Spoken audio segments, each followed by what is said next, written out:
¿Hacia dónde va? Recién me preguntaban eso en el ping-pong que hicimos. Yo creo que es un interrogante, porque esto no es un esquema libertario ni nada por el estilo.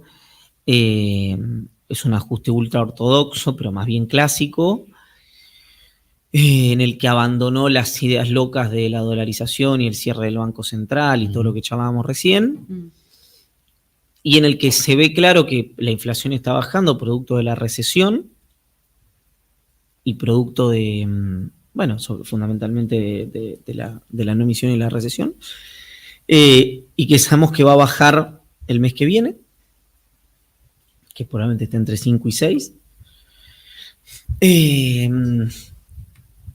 pero que yo no tengo claro qué pasa después de eso. Ahora, es alguien que ha cambiado su posición respecto a no negociar con la casta. Con la ley base lo estamos viendo. Me parece lógico, me parece prudente, me parece razonable. A mí el RI me parece el capítulo, concretamente el RI, me parece gravísimo. Se va a modificar. Se va a modificar, hay que ver en qué dimensión, cómo, pero esto, vuelvo al mismo argumento, porque me parece muy gráfico, que me parece que nadie... El otro día leí una nota de una persona a la que le tengo una alta estima, entonces no lo voy a mencionar, porque me parece que escribió una boludez, que dijo... A todos nos pasa en algún momento. Por eso, a todos nos como pasa. Tengo consideración no lo menciono. Dijo, el país tiene que ir hacia la inversión, la generación de empleo genuino, la búsqueda de los equilibrios fiscales, engordar el Banco Central de Reservas, bajar la pobreza. Sí, está bien, un cúmulo de buenas intenciones. ¿Quién va a estar en contra de una cosa así? Entonces decía, bueno, Milei va para ahí, quienes se oponen a Milei van para otro lado. Y entonces yo uso este argumento que es, ¿quién puede estar en contra de todo eso que se dice? Creo que literalmente nadie va a estar en contra de eso. ¿Cómo se llega a eso? El tema es cómo llegás. El tema es la receta. Y la graduación, vuelvo a la graduación. Vos decís, che, ¿hay que darle exenciones a las empresas para que vengan a invertir? Sí. ¿Hay que darle las exenciones que tiene el RI? No, para mí esta es mi verdad relativa. Es como, che, impuesto a la herencia. Yo elimino o modifico ganancias, bienes personales, y te pongo un impuesto a la herencia. ¿Estás de acuerdo? Sí. Impuesto a la herencia de 80 puntos. No. Entonces te llevo a una discusión que estás en contra del mérito, porque heredar no tiene ningún mérito, ¿no? Entonces, bueno, poner un impuesto a la herencia. Claro. Después de un impuesto a la herencia, 80 puntos. Y no, es confiscatorio, es una locura poner impuesto a la herencia de 80 puntos. Tomar agua. Che, tomate 2 litros, 3 litros de agua por día. Sí, tomate 100. No, me da una falla renal de todos 100 litros de agua por día. Entonces, es como que hay una espiralización de la imbecilidad a nivel global donde vos solo tenés que discutir tweets, ¿no? Y postulados. Y entonces si estás a favor del RI, estás a favor del desarrollo y de las inversiones. Si estás en contra del RI, estás en contra del desarrollo y de las inversiones. Si estás... y yo digo, no me voy a plegar a esa forma de discutir. No me voy a plegar a esa forma de discutir. Voy a decir, estoy a favor del RI como concepto, estoy en contra de la letra chica del RI. Claro. Y ahí, viste, hay una cosa que es, uno se adapta o muere. En esta prefiero morir, no adaptarme. Es decir, no voy a volverme un descerebrado para adaptarme a la época y para discutir cosas que son solamente la superficie de los temas. Porque Argentina es un gran país, es un país con muchísimos recursos y tiene muchos problemas, pero también tiene muchas virtudes como para dejarlo al libre albedrío de la discusión superficial. A mí la discusión sobre el futuro de la Argentina me interesa mucho. El problema es que ese fundamentalismo está ya casi institucionalizado desde arriba, ¿no? Digo, ese fundamentalismo lo plantea el propio Javier Milei, y vuelvo a las redes sociales, ¿no? En el periodo extraordinario, quienes no votaron en contra eran traidores a la patria, ¿no? Estamos ya todo en un nivel demasiado exacerbado, que me pregunto, mira, yo hablaba con algunos diputados que me decían, vamos a tener que ver cómo votamos, porque la verdad es que si Javier Milei nos vuelve a tratar de traidores, como yo no puedo seguir mentalmente en esta. Hablé con una diputada que me habló llorando por teléfono. Me decía, no puedo seguir trabajando así, cuando me decía, yo me banqué coto, ir contra el kirchnerismo, etcétera. Y entre lágrimas me decía, ahora me dicen a mí traidora a la patria. yo no puedo seguir trabajando en este estado de shock, me decía. Y después voy al periodismo, donde pasa mucho esto también de, no sé si lo ves, empieza a haber un poquito de autocensura también, justamente para evitar este tipo de fundamentalismos que vienen desde el propio presidente de la Nación. Sí, no creo, sí, 100%, creo que en el kirchnerismo también existió mucho eso, ¿no? El tema es, yo vuelvo siempre a la graduación, ¿no? ¿Se acuerdan que se hablaba mucho de las formas de Cristina? Sí. Con los parámetros que se medían las formas de Cristina, hoy que habría una intervención federal, no entiendo, Claro. sé qué habría. Sí, sí. Entonces, ¿y eso es porque hay más hipocresía? Yo creo que no, es porque se fueron corriendo los límites de todo. Y a veces te voy a ser sincero, creo que hay más de autocensura, producto de mantener un buen vínculo y de la cercanía del calorcito del poder,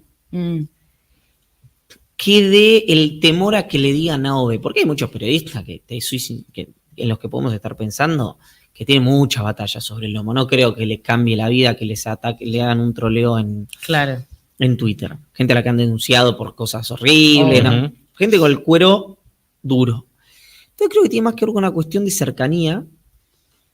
En algunos casos, yo creo que la manera de hacer periodismo desde el punto de vista del impacto y del título y de la versión corta de las cosas y de la superficie, también esconde una propia incapacidad. Entonces es más fácil el grito, el insulto, el adjetivo que... che, ¿qué pasa en sí? ¿No? Una pregunta, para mí se desarma esto, que es... ¿Cómo se desarrollaron los países que le gustan al presidente? Sí. Ya con ese mínimo conocimiento de qué pasó, yo en qué pienso. Pienso en los países, pienso en Estados Unidos, pienso en Irlanda y pienso en Singapur, que es el país que puso el presidente en su libro. Sí. Entonces, si yo pienso en esos países y pienso lo que hicieron para desarrollarse, Corea del Sur, que es el país de moda a nivel global, tengo que pensar que el presidente o no escribió, o no leyó, o no entendió el proyecto del régimen de incentivo a grandes inversiones. Entonces... Bueno, de hecho, el secretario de Energía mucho no había leído un artículo ¿no? clave, Exacto. por ejemplo. Bueno, entonces ahí tenés un punto. Ahora, después digo, qué sé yo, tal vez Milei realmente cree en que en Argentina no funciona nada y que hay que romper todo. No solamente... Porque está lleno todo de curros, ¿viste? Como Exacto. ha dicho Sí, él, como ha dicho Toto Caputo, que está donde tocas hay un curro. Exacto. Pero ahí es un punto que es, yo lo pongo de otra manera, ¿no? Que es, Milei dice los empresarios son héroes, pero hay empresarios que son corruptos, Sí. ¿no? Entonces ahí sabe diferenciar. Claro. Él mismo los ha marcado. Exacto. ¿no? Exacto. La Cámara Argentina de la Corrupción, etcétera. Este es un hombre que sabe diferenciar. Sí. ¿Por qué no sabe diferenciar a la hora de las universidades? Dice las universidades. Claro. Y no sabe diferenciar a la hora de las organizaciones sociales o los planes sociales. O no sabe diferenciar a la hora de... Entonces, no, vos sí sabes diferenciar. No es que no sabes. Es una estrategia deliberada. Porque cuando te conviene, porque son amigos tuyos o cercanos tuyos, sí diferencia. No, este es competitivo, este no. Ah, bueno. Entonces, porque las universidades son todos curros y la UBA es la mejor universidad de Iberoamérica. Entonces, eso, que es un acto de inteligencia política muy importante del presidente, a mí me parece que hay que discutirlo. Ahora, después sí me pregunto sobre si hay cosas que desconoce o es una herramienta. Pues, ¿por qué pone Singapur, donde la intervención del Estado es absoluta? Sí, sí. Claro. Te voy a decir más. A Singapur lo gobierna el mismo partido desde su creación, del cual fueron primeros ministros padre e hijo. Es decir, Claro. no sé, qué sé yo, no, si hay algo que no se me ocurre, que es un país ultracapitalista, pero que no se me ocurre, que es el sumum de la competencia y de la no intervención estatal, Totalmente. y de la democracia occidental, como los países, no es Singapur, puede haber otros. Singapur no es. Entonces, y como con el Rigi, digo, no lo sabe, porque podría haber puesto la foto de Alemania, de Estados Unidos, podría haber puesto la foto de Corea, pasa de Corea, pero bueno, lo mismo. Tengo la intriga, la verdad, me gustaría entrevistar a él y preguntarle. No creo que se la tome bien la pregunta, pero me pasa eso, tengo esa interrogante. Te quiero llevar al problema de la oposición, porque también hay que entenderlo a Milei desde lo que tiene al lado, enfrente. Absolutamente. ¿No? No solamente pensando en el pasado, en lo que todavía la sociedad les castiga por sus malas gestiones, sino en el presente y en el futuro. Vos tenés una oposición dialoguista, por llamarla de alguna manera, que le quiere dar instrumentos al gobierno, pero al mismo tiempo es fagocitada, sobre todo el PRO. Y por el otro lado tenés una oposición del peronismo, sobre todo del peronismo kirchnerista, llamémoslo así, que es todo no. Todo no. ¿Cómo ves esos dos polos opositores, más cercano, más lejano, teniendo en cuenta que el año que viene hay elecciones y sobre todo teniendo en cuenta que Milei es el presidente que menos poder institucional político tiene, sin gobernadores, sin intendentes, sin mayorías, sino muy lejos de tener una mayoría en el Congreso? ¿Qué olés ahí? Coincido en que el principal sostén, aparte de la propia figura que genera el presidente, es todavía en todas las encuestas a las que yo le creo, el temor a lo que Macri llama los orcos. Una figura muy linda, muy constructiva. Muy de Macri. Muy de Macri. Muy del original. Muy de Macri. El de Mauricio. No, el de Cumelén, no claro, el de Marco Peña. Claro. Grabar una conversación de Mauricio en Cumelén con Cohen Watkins, ¿viste? Debe ser espectacular. Bueno, entonces, ese temor a lo que estaba antes, hoy todavía pesa una barbaridad. Y además eso que estaba antes no es que no absorbió el golpe lo absorbió. Creo que es una situación de que así como nosotros todavía no sabemos cómo pararnos frente al gobierno, porque es algo nuevo, y esa incertidumbre o ese desconcierto es una búsqueda también de Milei, de Santiago Caputo y de Karina, y efectiva hasta el momento, también le pasa a la política. Fíjate que el PRO, como decís, va y viene, no sabe qué hacer, la UCR no sabe qué hacer, el peronismo no sabe qué hacer. Entonces, a mí me parece que lo va a ordenar Milei eso. Y que después más problemas veo entre la interna en el kirchnerismo, entre Máximo y Axel. Pero Máximo dijo ayer que no pasa nada. No pasa nada, que está todo bárbaro. Está todo bárbaro, se quieren. Todo, sí. No hay competencia, no hay enojos por cómo se armó. Muy creíble. Sí, creíble, sobre todo fue creíble. Entonces, eso es como interesante, pero no relevante desde el punto de vista electoral. Y después tiene un problema que yo ayer lo charlaba con un amigo, le digo, escucha,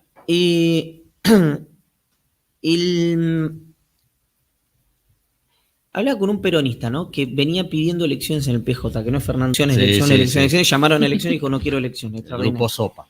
El grupo Sopa, sí. Que ahí tiene una cosa interesante, que da la sensación que ese es el peronismo verdadero, pero no gana. Y el peronismo, si algo tiene como definitorio, es que vos puedas ganar. Claro. Y tener votos, y tener poder. Nunca fue el peronismo un activo tener razón. Y yo veo mucho, y lo hablaba con uno de estos peronistas que tienen razón pero no ganan, que me decía, por las elecciones el PJ, viste, el PJ de la provincia llamó elecciones junto con la nacional. Y yo, explícame el racional. No, que traccione la boleta nacional, puede ser una, pues hay otras hipótesis, si quieren la desarrollamos, pero en esa hipótesis era que Cristina vaya de presidenta del Partido Justicialista. Si Cristina va presidenta del partido, pueden perfectamente decir que vaya Máximo Aguado del PJ bonaerense. Claro. Y le digo, pues se quedan con todo. Y me dice, no, si pasa eso se rompe. Entonces yo, pero ¿por qué? Si está pasando lo que vos querías que pasara, que es que llamaran a elecciones en el partido a nivel nacional y a nivel provincial. También me dice, pero se pueden quedar con las dos cosas. Yo conceptualmente lo entiendo, estoy tensando el argumento, pero digo, perfecto, pero esto no es Cristina repartiendo el gabinete, acá están yendo a competir. Si vos competís y te ganan, Es como dijo mi amigo Rodolfo Donofrio, que le dijo al Tano Angelisi, venía a jugar, no somos tan buenos. Es que tan bueno no sos. Es que a la gente que vos tenés que representar, por algún motivo no te quiere. Y que el problema es que si no podés ganar una interna, ¿cómo querés ganar una elección general? Claro. Techo bajo, piso alto, Ujú. ok. Pero a mí me parece que en ese problema el gobierno, el peronismo, no tiene, está con una traba que es, el kirchnerismo tiene, para mi juicio, una praxis política, excepto en el último gobierno, donde si vos mirás que de los 2000 para acá, la única vez que ganó el peronismo fue cuando tuvo un Kirchner en la boleta, es decir, Ujú. algo tiene Ujú. o algo tuvo, veremos qué tiempo usamos. Pero que en términos económicos está como muchas veces en la pata terrícola del PTS, digamos, ¿no? Y del otro lado, gente que la escuchás y dice, che, es razonable, y cuando se miden elecciones acá 0,5, Claro, 1, no, 1,5, no se puede presentar, Ujú. no pasa las PASO, pierde sus intendencias. Ujú. Y entonces, bueno, ¿dónde está la discusión? A mí, yo me siento más cerca de las discusiones conceptuales, me interesa más porque no voy a elecciones, pero no me cierra cuando escucho un peronista que dice, no pueden competir porque me ganan. Entonces yo creo que hay un gran problema del peronismo. Sí. Gran problema que no tengo idea cómo se va a resolver. ¿Vos no crees que el peronismo puede llegar a repetir el mismo error que cometió con Macri? Que es que juntémonos porque es la única manera de ganar. Y se juntaron Frankenstein, Drácula, el hombre lobo, y no se pusieron de acuerdo. No resultó bien esa experiencia. Está claro que no resultó. No resultó bien. Y no terminan de hacer, no digo autocrítica, de catarsis o de debatir seriamente qué fue lo que pasó. Sigue apareciendo, viste, Máximo, sigue apareciendo Martín Guzmán. Hoy lo veía en un recorte que traje acá después en Cenital, en el nuevo espacio de María y de Ernesto. Martín hablando de, bueno, los errores, que no tenía el suficiente apoyo. ¿Vos no creés que con las características de Milei el peronismo puede volver a tentarse con, che, juntémonos, después vemos, Después arreglamos. después claro. vemos? Sí, porque además fue... Y que eso los convierta, bueno, casi le pasa a Massa, Sí. ¿no? Digamos, si alguien nos decía, che, ministro de Economía, con 3 dígitos de inflación, ¿tiene alguna chance? No tiene ninguna chance ni de pasar el primer corte. Bueno, Tuvo 3 puntos de ganar en primera vuelta. casi gana en primera vuelta. Digo, no temes eso, porque yo veo estas discusiones, que el Cuervo Larroque, que lo que pasa en provincia, que esto, que allá, Kicillof yendo a Chubut, arreglando cosas con Santa Fe, ¿viste? Temo que las discusiones conceptuales quedan de lado y, che, unámonos, barramos bajo la alfombra y juntémonos todos para combatir a Milei. En el 2025, en el 2027, ¿no crees que fue lo que pasó con Macri? Y fue exitoso desde el punto de vista electoral. Sí, pero después fue Pero desastroso. la mugre quedó No, bajo por la eso te alfombra y digo, después empezó claro. a salir. No, abono Digo a esa teoría. Que Fue el peronismo siga insistiendo con, nosotros somos peronismo, tenemos que ganar elecciones. Como fue exitoso Bueno, y desde el después, punto de vista electoral, claro. se puede intentar otra vez a eso. Mm. Sí me parece que es un modelo agotado.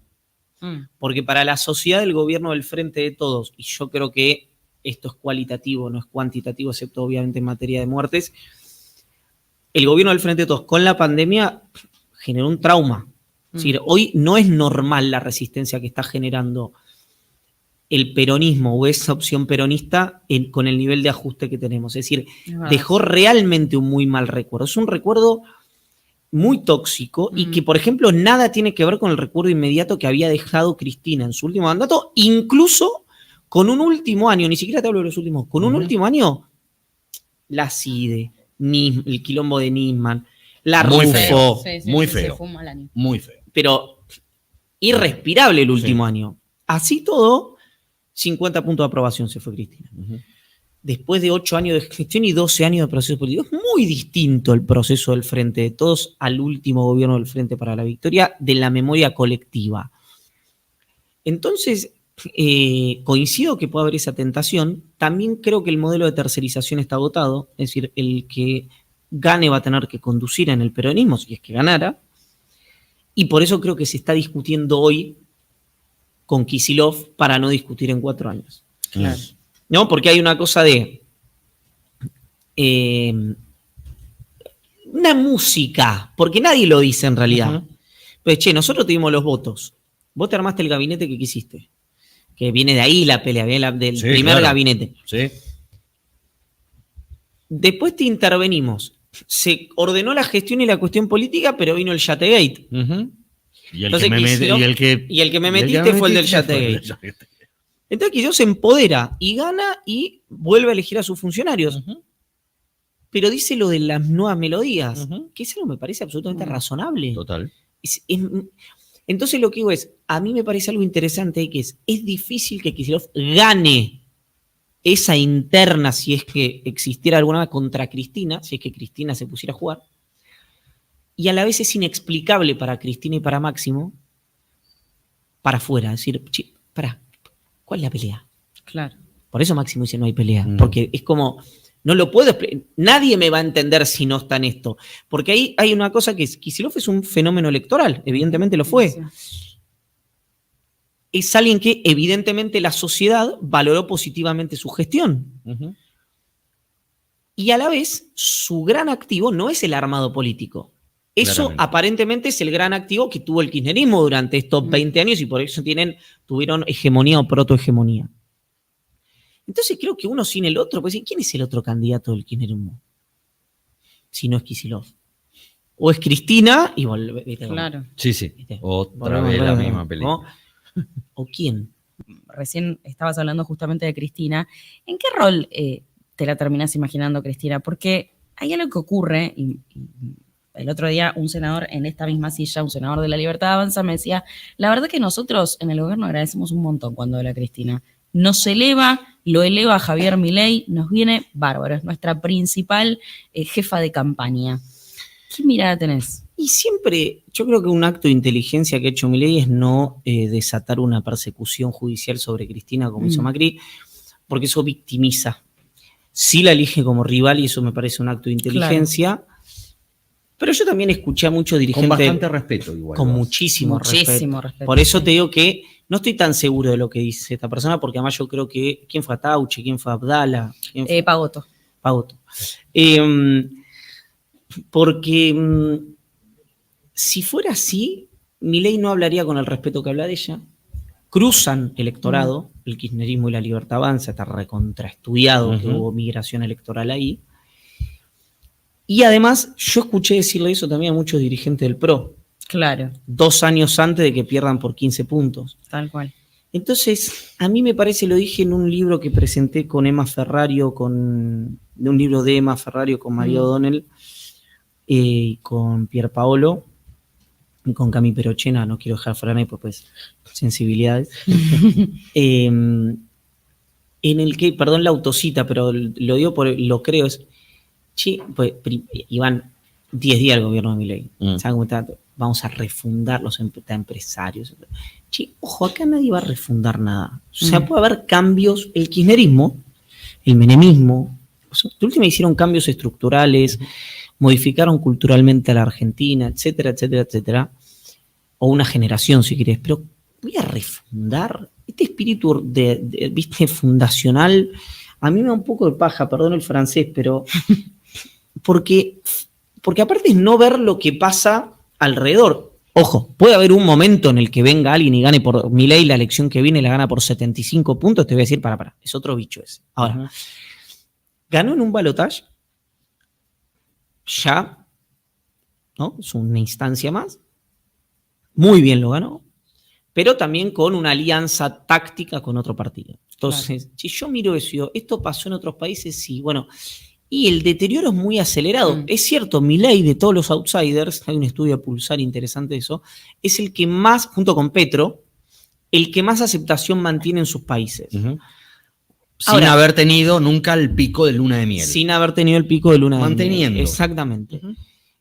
Entonces, bueno, es para mirarlo con atención. Ahora, vos me decís, ¿hay 0 posibilidades que Milei pierda las elecciones de medio término o hay 0 posibilidades que pierda? No hay 0. Si baja la inflación, empiezan a crecer los ingresos, crece la actividad, crece el empleo, digo, el plan A del gobierno las va a ganar cómodo las elecciones de medio término. Ahora, si no pasa eso, si la inflación empieza a oscilar entre 5 y 7, con una bruta recesión como la que estamos, y si empieza a oscilar entre 5 y 7 u 8, vas a tener que devaluar un poquito. Entonces las tarifas y los subsidios, el tema de siempre en Argentina, era esto. Claro. Entonces yo lo que creo es que no hay que apurarse, hay que tener paciencia para ver cómo se desarrollan los acontecimientos, y creo que las herramientas que te sirven hoy, y creo que eso Santiago Caputo lo entiende bien, tal vez no te sirven mañana, y viceversa. Entonces enamorarse de la jugada, como le pasó al PRO, hacer antikirchnerismo, nada, en 2 años se le volvió en contra y estaba con una corrida pidiendo plata en el Fondo Monetario Internacional, y 2 años después estaba perdiendo las elecciones por 15 puntos. Totalmente. Perdiendo la provincia de Buenos Aires, destruyendo la carrera política de Vidal. No sé, eso, creo que hay que tener paciencia, que no hay que almorzarse la cena.